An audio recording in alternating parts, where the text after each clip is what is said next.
आप सभी को मेरा नमस्कार। मेरा नाम है आराध्या शर्मा और आज मैं दिए गए विषय यानी कि जल संकट, सरकार या लोगों की विफलता पर अपने विचार प्रस्तुत करूंगी।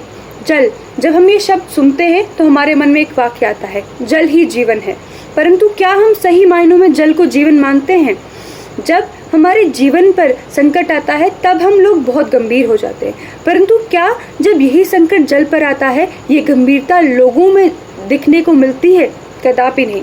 ऐसा इसीलिए होता है क्योंकि हम लोगों को इस बात का ज्ञान तो है कि जल आवश्यक है, इसे प्रदूषित नहीं किया जाना चाहिए, परंतु इस बात का आभास, इस बात का एहसास नहीं है। इसीलिए ज्ञान होना पर्याप्त नहीं, आवश्यक है हाँ कि हमें इस चीज़ का आभास भी हो कि जल ही जीवन है। अब प्रश्न यहाँ पर ये उठता है कि ये विफलता किसकी है, सरकार की या लोगों की? तो समझने वाली बात यह है कि हर एक व्यक्ति के लिए, चाहे वो सरकार का हिस्सा हो या ना हो, जल अनिवार्य है। इसीलिए उसे बचाना, उसे संकट मुक्त करने की जिम्मेदारी भी हर एक व्यक्ति की होती है। अब हम समझते हैं कि किस प्रकार से जो ये समस्या है, जो विफलता है, ये दोनों की है, सरकार की और लोगों की।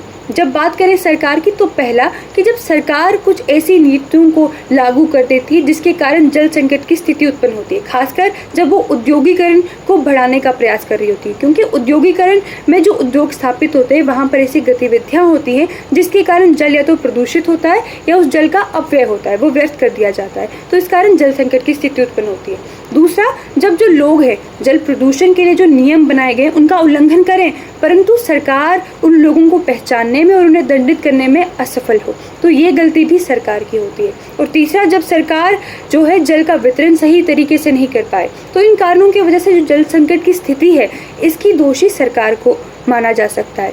अब अगली बात करते हैं कि किस प्रकार से लोग इस विफलता के कारण होते हैं। पहली बात तो वो अपने घरों में, अपने कार्यस्थलों में जो है वो जो जल का अपव्यय करते हैं, और दूसरा कि वो जो जल स्रोत हैं, नदियों में कूड़ा करकट फेंक कर जल को प्रदूषित करते हैं। तीसरा कि जब सरकार नियम या नीतियां बनाती हैं तो लोग सही तरीके से उसका पालन नहीं करते, इसलिए वो नियम व नीतियां कारगर साबित नहीं होते, तो यहाँ पर चूक लोगों द्वारा होती है। हम चौथा और अंतिम बात करते हैं कि लोगों से किस प्रकार से चूक होती है कि जब कोई गतिविधि होती है जिसके कारण जल प्रदूषण होता है तो उसका विरोध नहीं करते, क्योंकि उन्हें लगता है कि केवल पर्यावरण कार्यकर्ताओं का काम है इन सब चीज़ों का विरोध करना, तो यहाँ पर वो अपने कर्तव्य से मुंह मोड़ते हैं, तो इसीलिए गलती जो है वो लोगों की भी होती है। अब देखिए, अगर हमें इस संकट से बचना है तो सबसे पहले गलती को सुधारना होगा, और गलती सुधारने की पहली सीढ़ी होती है उस गलती को पहचानना।